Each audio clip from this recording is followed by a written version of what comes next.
कभी सुबह सुबह उठ करके देखना, ब्रह्म मुहूर्त में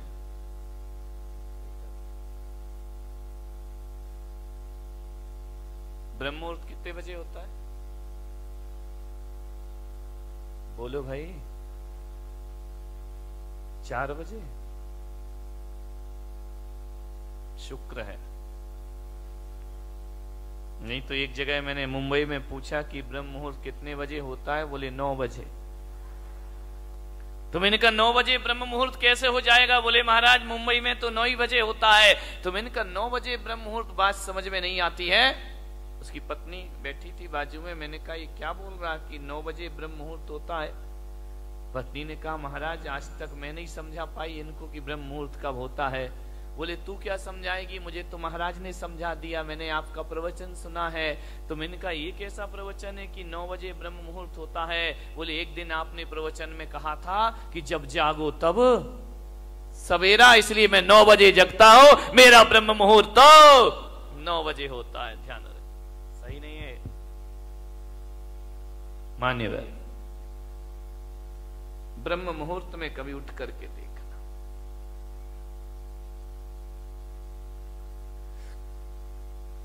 आकाश की तरफ देखोगे,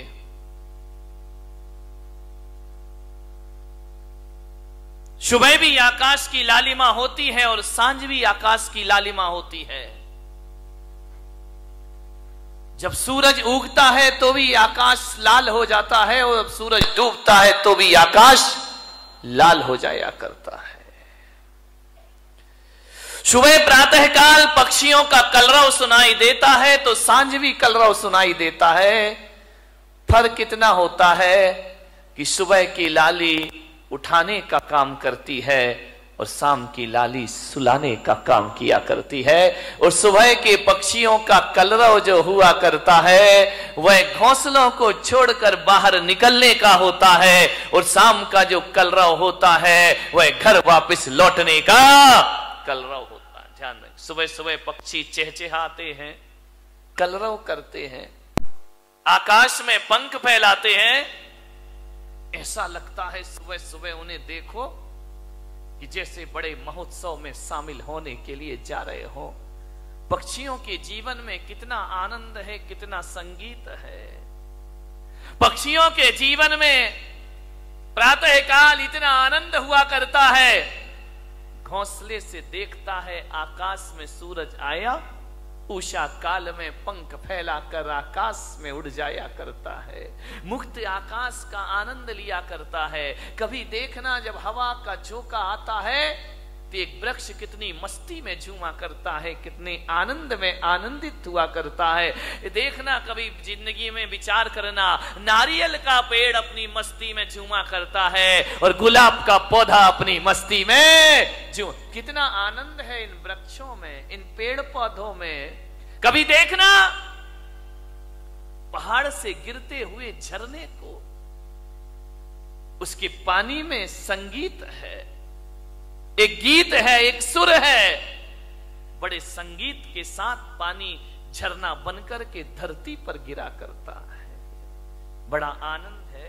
कल कल निनाद करती नदी को देखना, कितना आनंद है उस नदी में। अपनी मस्ती में रहती है, अपनी मौज में रहा करती है। चिड़िया आनंदित है, पशु पक्षी आनंदित है।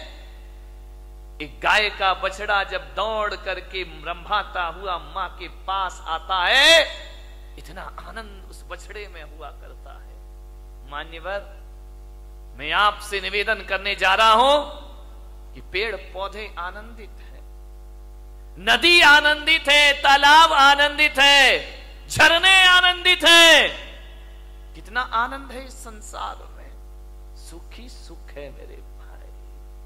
विचार करिए आप, प्रकृति का कण कण आनंद में जी रहा है। आसमान आनंदित है, जब रात होती है ना तो हजारों सितारों को आसमान लेकर धरती पर अपना सौंदर्य का रूप दिखाया करता है। आकाश में चंद्रमा चमका करता है। ध्यान रखिए, ज्यों ज्यों रात गहरी होती है आकाश का सौंदर्य बढ़ते चला जाता है, बढ़ते चला जाता है।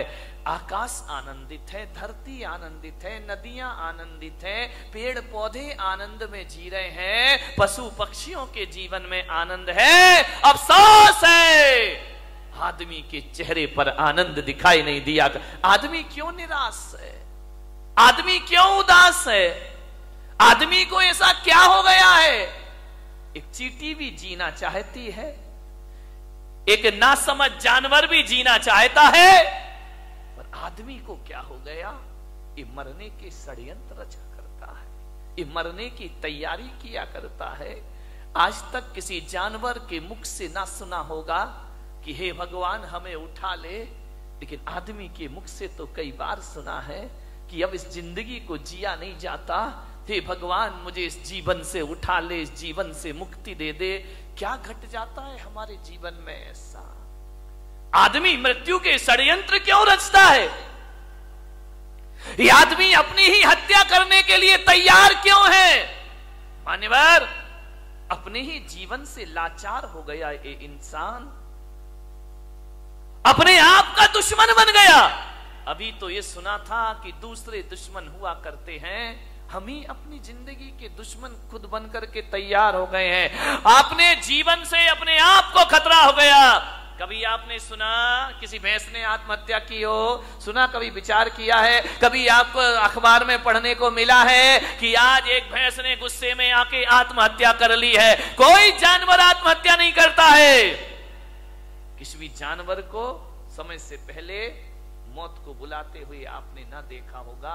कोई देवता समय से पहले मरने का नहीं सोचा करते हैं। नार की सोच भी ले तो मर नहीं सकते हैं। आदमी को क्या हो जाता है कि क्यों जीवन से हार गया? थोड़ी सी प्रतिकूलताएं आई और आदमी जिंदगी से हार जाता है। नहीं मेरे समस्याएं किसके जीवन में नहीं होती हैं? राम के जीवन में समस्या थी, महावीर के जीवन में समस्या थी, कृष्ण के जीवन में समस्याएं थी, जीसस के जीवन में समस्याएं थी, आचार्य शांति सागर के जीवन में समस्याएं थी, आचार्य कुंद के जीवन में समस्याएं थी। समस्याएं किसके जीवन में नहीं होती हैं? ऐसा कोई है? समस्याओं से रहित जीवन नहीं होता, ध्यान रखिए। और हकीकत में देखा जाए तो समस्याओं का नाम ही जिंदगी हुआ करता है। आसानी से जिंदगी मिल जाए तो जीने का मजा खत्म हो जाएगा। एक बात बताइए, यदि समस्याएं नहीं हो तो फिर जीने का मजा क्या है? जिंदगी जिंदा दिली का नाम है, मुर्दा दिल क्या खाक जिया करते हैं। ध्यान रखिए, जिंदा दिल बनिए। मान्यवर, दुख इस बात का नहीं है कि आदमी मर जाता है, दुख तो इस बात का है कि जिंदा रहकर भी आदमी जिंदा नहीं रह पाता है। वह मरा मरा सा जीवन जीता है, वह मरे हुए सी जिंदगी जिया करता है। विश्वास पैदा करो अपने आप पर, जिंदगी से हार मत मानिए। जिंदगी मिली है, मालूम है ये मानव का तन मिला है। शास्त्रों में कहा है, ग्रंथों में कहा है, 84 लाख शरीर छोड़े हैं तब जाकर ये मानव का शरीर तुमको प्राप्त हुआ है। 84 लाख योनियों में हमारा जन्म हुआ है। कितने जन्म हम नाली के कीड़े बने होंगे, कितने जन्म पक्षी बने होंगे, कितने जन्म हम कीचड़ में कीड़ों की तरह रहेंगे होंगे।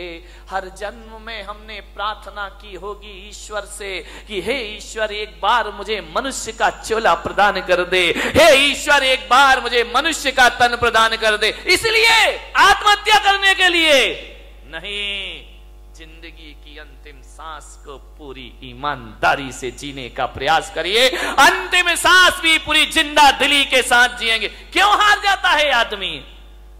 जैसा विचार करिए, सोचना। ऐसे ही नहीं मिल गया मनुष्य का जीवन, बहुत मेहनत की है इसके लिए। मनुष्य का जीवन मिला, ऊंचा कुल मिला, अच्छी खानदान मिली, दिमाग मिला, बुद्धि मिला, शरीर मिला, फिर भी इस जिंदगी से हाथ धोते हो आप। अब तो घबरा के कहते हैं कि मर जाएंगे, अब तो घबरा के कहते हैं कि मर जाएंगे। मरकर भी घबरा गए तो फिर बताओ अब किधर जाएंगे, दूसरा हमारे पास कोई रास्ता है नहीं। जिंदगी मिली है, अच्छे से जियो, तरीके से जियो, सलीके से जियो। बहुत कम जीवन मिला है, इसे उदासियों में मत गुजारिए। जिंदगी भीख में नहीं मिलती, जिंदगी बढ़ के छीनी जाती है। जिंदगी भीख में नहीं मिलती, जिंदगी बढ़ के छीनी जाती है। अपना हक संग दिल जमाने से छीन पाओ तो कोई बात बने। सर झुकाने से कुछ नहीं होगा, सर उठाओ तो कोई बात बने। पोंछ कर अश्क अपनी आंखों के मुस्कुराओ तो कोई बात बने। मुस्कुराओ तो कोई बात बने। उदास मत जियो, जिंदगी को पूरे आनंद के साथ जीने का प्रयास करो।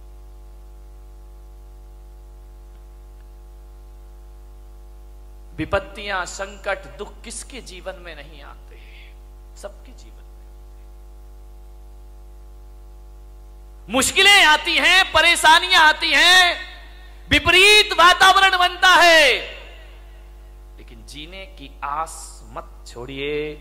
जलजले आते हैं, तूफान आते हैं, उड़ीसा में चक्रवात आता है, गुजरात में भूकंप आता है, हजारों लोग बेघरबार हो जाया करते हैं। लेकिन एक बात ध्यान रखो बारामती वालों, इतने बड़े भीषण आंधी तूफान के बाद, भूकंप के बाद भी जो आदमी जिंदा रहता है वो अपना उजड़ा हुआ आशियाना फिर से बना लिया करता है, वो अपना घर फिर से निर्माण कर लेता। क्या हुआ, जिंदगी कितनी बार छीनेगी, फिर बना सकते हैं। अगर हौसले बुलंद हो तो आंधियों में चिराग जला करते हैं। ध्यान रखिए, आज समस्या है बहुत बड़ी। आदमी अपने जीवन का दुश्मन हो गया है, अपनी ही जिंदगी का दुश्मन हो गया ये इंसान।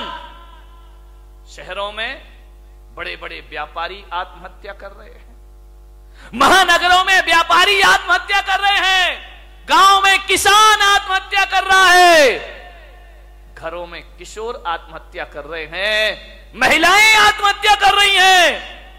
थोड़ा सा निराशा हुई, थोड़ा सा मन का नहीं हुआ, थोड़ा सा प्रतिकूल वातावरण हुआ और आदमी मरने को तैयार।